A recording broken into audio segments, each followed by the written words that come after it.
What's going on, y'all? So it's Thursday. It is 19:15 p.m. I'm bored as hell. Figured I'd do a video. This is a writing video, actually. This is how to write from the opposite sex's point of view. Now, if you're watching this and you're like, oh, he don't know anything. He's just gonna talk about some bullshit that he read in a book. Like, no, motherfucker. This is experience.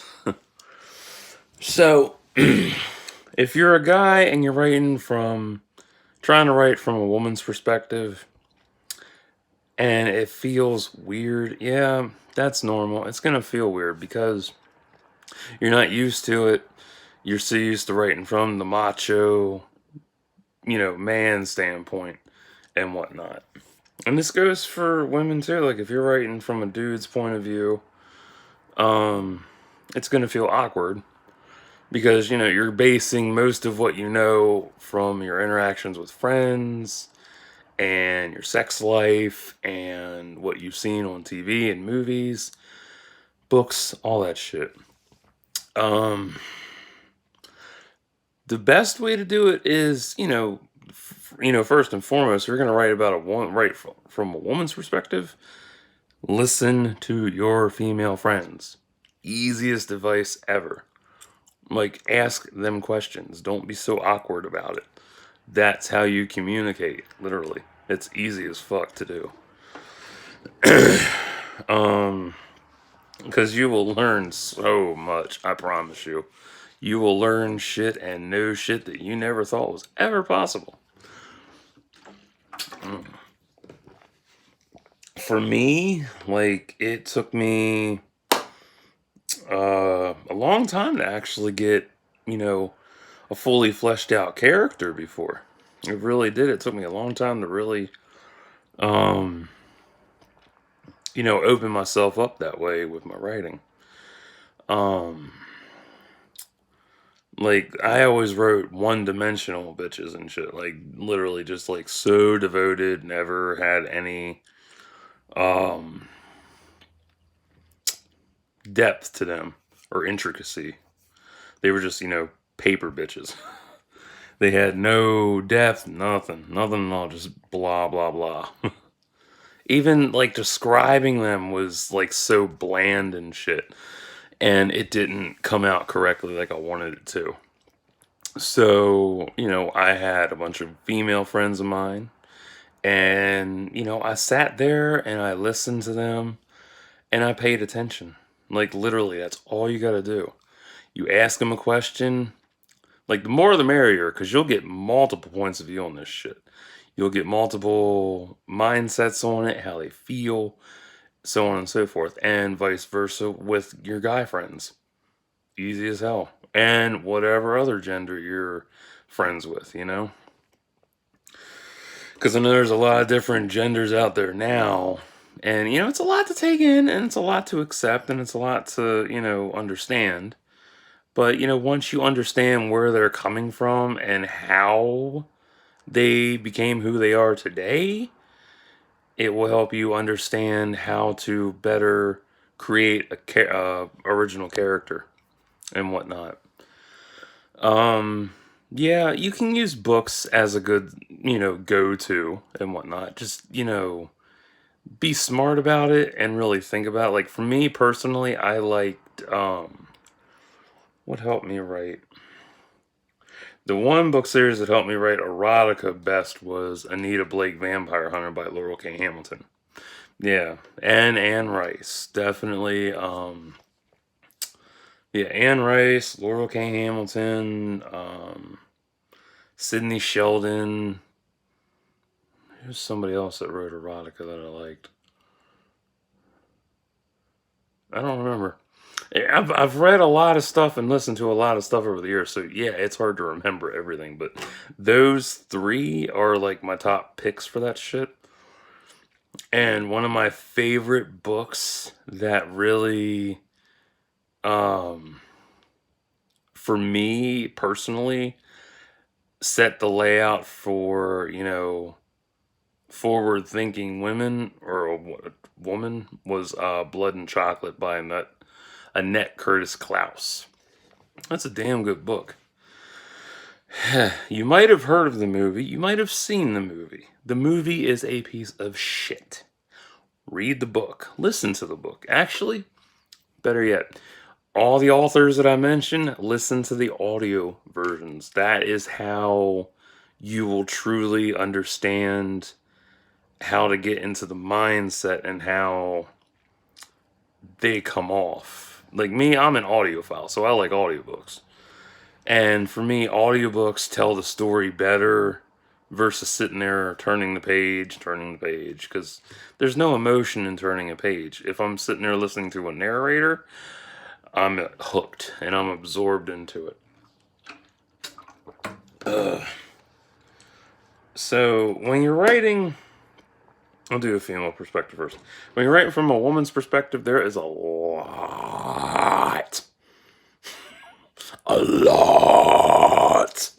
to take into perspective and into thought with that.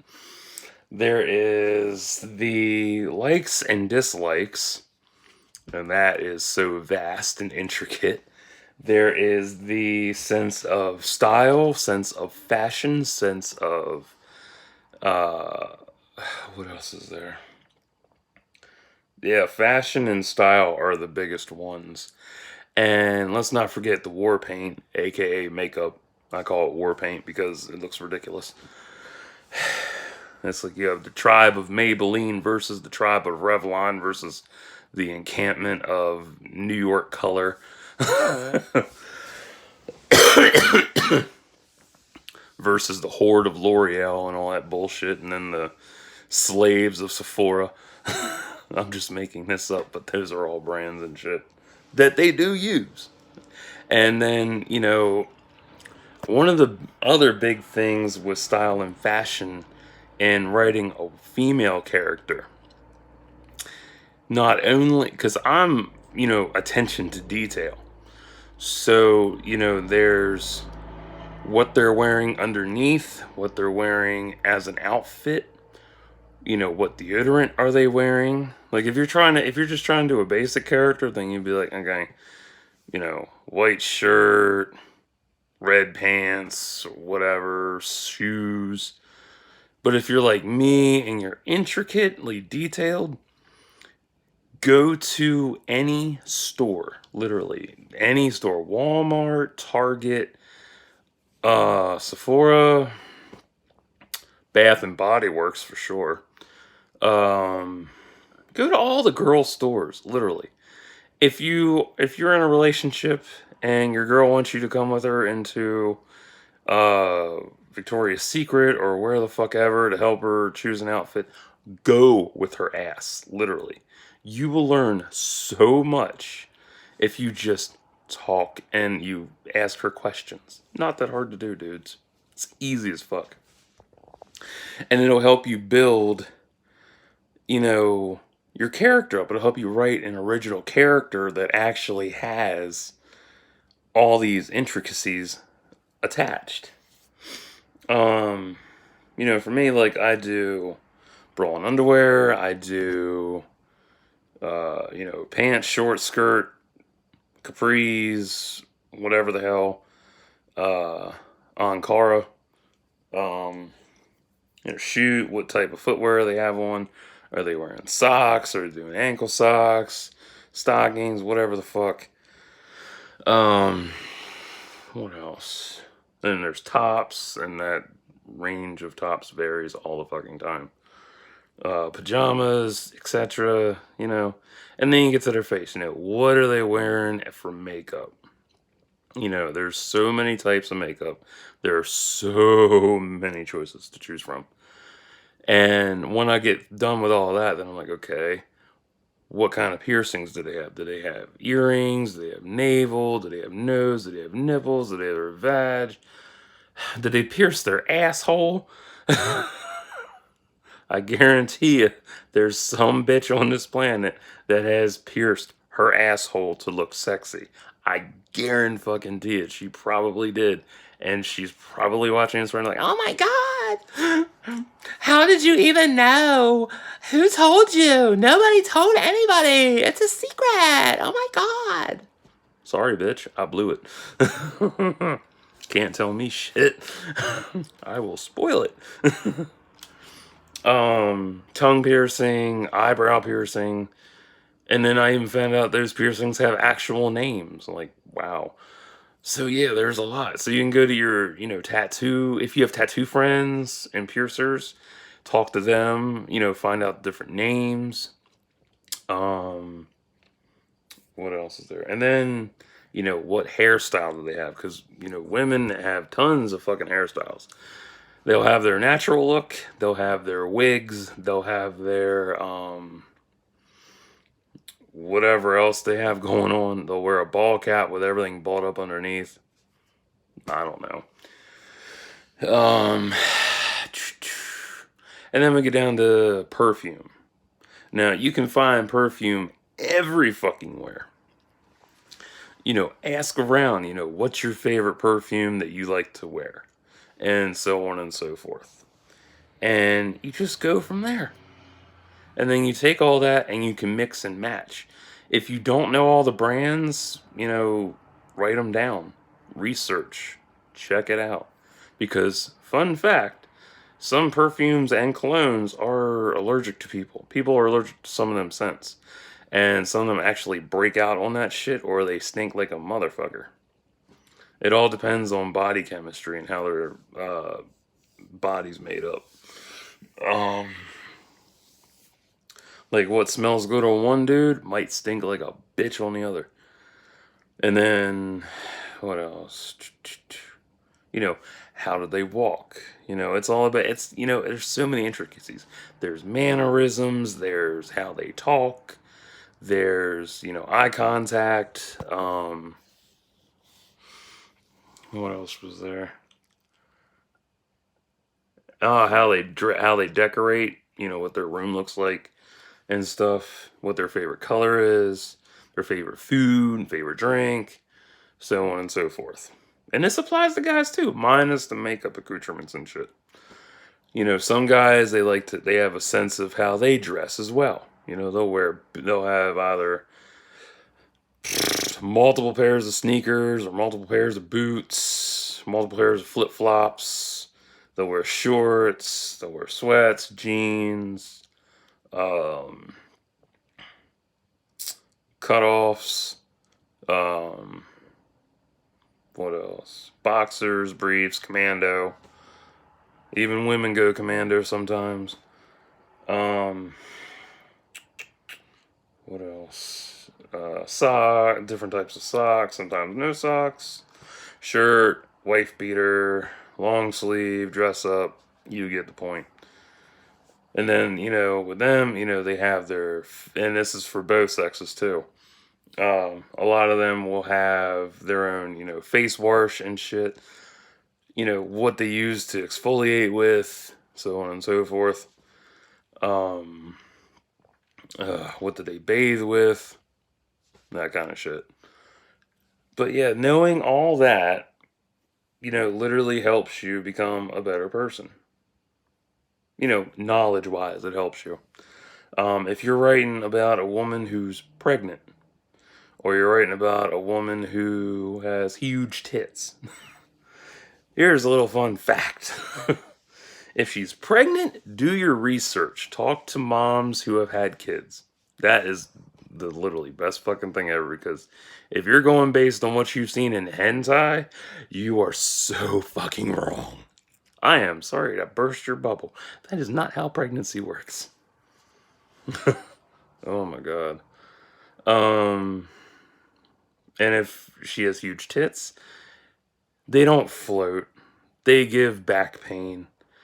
Literally, like if you have a bunch of well-endowed, top-heavy friends, literally ask them how they feel on a daily basis. Like, it is bad.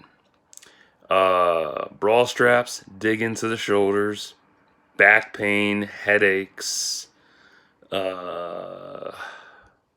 neck pain, Sometimes if it's really super bad, they'll have a starting little hump between their shoulders from the pain. Um, they hurt a lot. It's like you think, oh, big boobs, oh, like nah. It sure is good to look at, but there's a lot of fucking issues behind that shit too.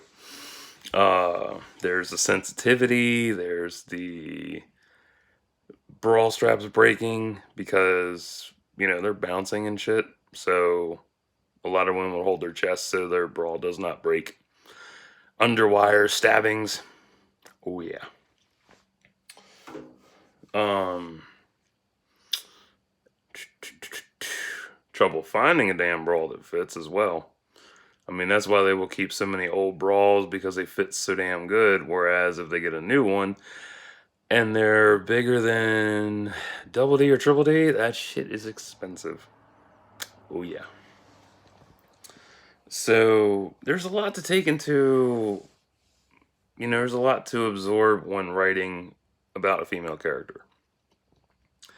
Because you have to think about this from their perspective. Are they going to find you attractive, in the story? Like, if you're writing from their perspective, you got to think like a woman and shit. And when you look at it, it's like, hey, are they going to find you attractive or are they going to find something else attractive? Are they going to see you as a platonic friend or as a friends with benefits? Are they going to see you as marriage material or just, a quick fling? Or not a quick fling, the type to have a long engagement with, that kind of thing. They find you like so incredibly hot or are you just gay to them? So there's a lot to consider, and it's vice versa as well, because there's a lot of people who jump into writing a character, me included, but I've got a little more experience because I'm well versed. And I've done my research as well because I will ask my friends random questions as well, so I understand what the fuck I'm doing and I don't screw it up. There are people who would jump into a character without thinking, and they're like, "Oh yeah, they're totally obsessed with this person. They have no concept of who the fuck they are, so on and so forth." I'm like, "No, stop, stop, stop." And one of the big things, if you're doing a linear story, that's cool. Linear's okay. Me, I write multiple POV. That's how I work. So if you want to switch between, their point of view and the narrator's point of view, if you're going in their mindset and how they're thinking, italicize it. Literally, it will save you so much time. If you have multiple characters in a story, one of the biggest things I can really recommend, I'm going to do it with mine when I get around to doing Dark Side Ending for the Choices We Make trilogy, and Bayvox and all other shit in the Draken Saga, is color code. Literally, color coding helps. Like, go through the characters that you have, if you have any, and choose a color for them. Just, the best way I did it, and this is probably how other people have done it, I don't know. I opened up Word and just, typed a couple words and then opened up color in text color, and just, went through the color palette to figure out what color I wanted. Easiest device ever. Oh, that's one. What else?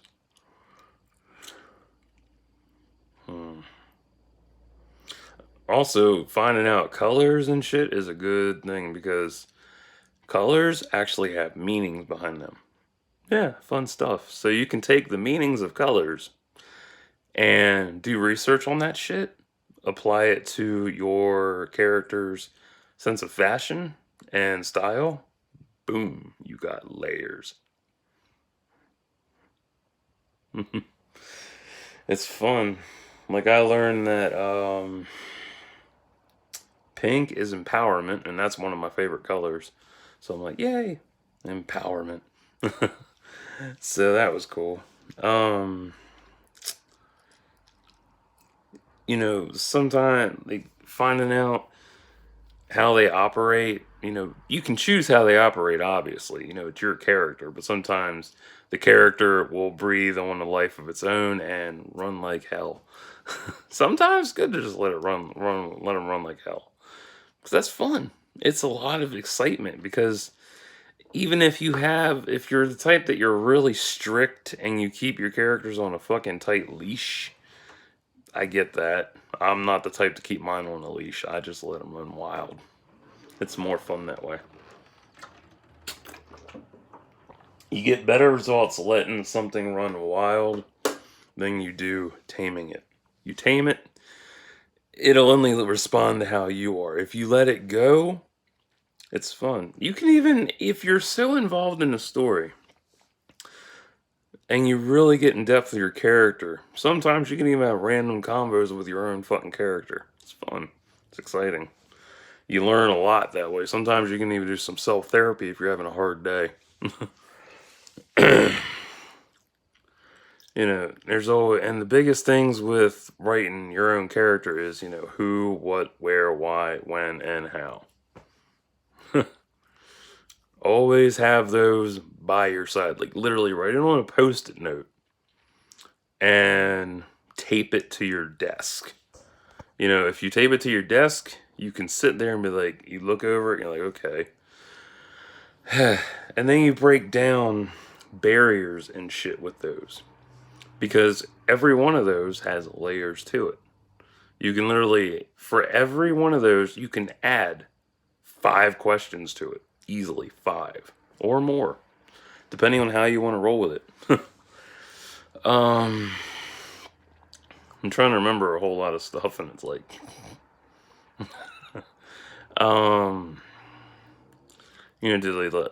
for likes and dislikes, that is limitless. They could hate pets, but like a certain animal. It's fun to have a contradicting character because that really shows that you can be intricate and stuff. Like if they like fuck it, pineapple pizza, and you're like, why'd you say that? That's so wrong. It's cursed. What's cursed is your baby photos. Yeah, your baby photos. The embarrassing ones that your mom pulls out to show your girlfriend. They could like pineapple pizza, but actually hate pasta or some shit like that. Or they like pineapple pizza and they hate cheeseburgers. Nobody's like that. Somebody watch like, yeah, it's me. Totally me, man. How the fuck did you even know that? Dude, are you a mind reader? What?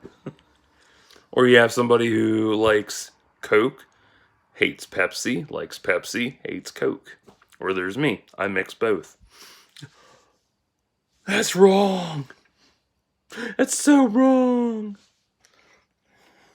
I don't give a fuck. Personality goes a long way as well. Like you can make them to where they're open-minded or closed-minded or just, super judgy and shit. Do you want them to be political? Do you want them to be religious? Do you want them to be fangirl, fanboy, whatever the fuck? Do they drive? Do they walk? Do they take a bicycle? Do they use Uber? Do they take the train, car, or no, train, airplane? What's their biggest fear? Shit, man. Fear is a big thing in a character. That's 2. Fear is a whoa. That scared the shit out of me.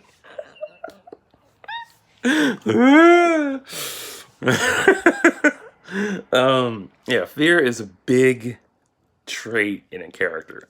Every character should have fear, unless you're writing a villain and they're evil as fuck. So, I don't know. But if you're writing a fearless character or somebody with fear in them, make it unique. There's tons of phobias out there that you can use and add and mix and match. It's fun.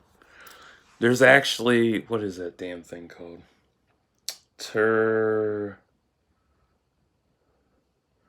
It's the fear of the number 13. I forget what the hell it's called. But yeah, there's that. Somebody's afraid of the number 13. Somebody watches, he said the number! Ah! Sorry. Just bringing it up, bitch. Quit being a fruit. Ugh. You chicken shit. Go back to your safe space. Rock back and forth harder. I'll call PETA. Make sure you're doing it right.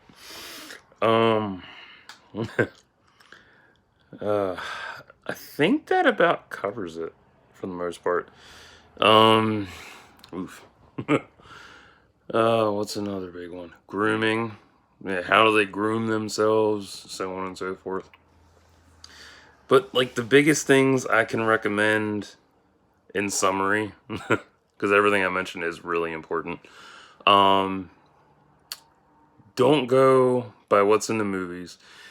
Even though some of them are pretty decent, and if you're trying to write a romance, tons of fucking movies for that.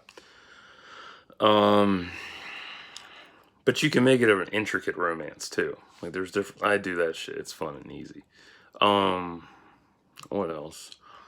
Yeah, movies. Take it with a grain of salt. Easily, just a grain of salt. Honestly. Not all romances are like that. I swear they're not.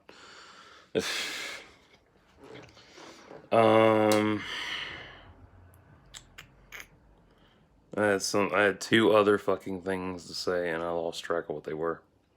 Fuck. Books are a good way to find out on, how to write a strong female lead.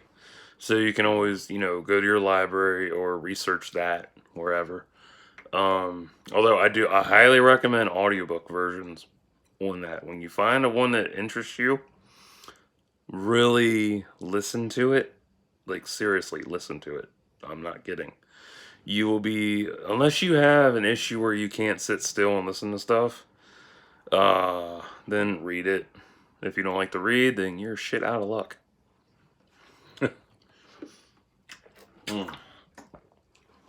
What else? And always, your friends.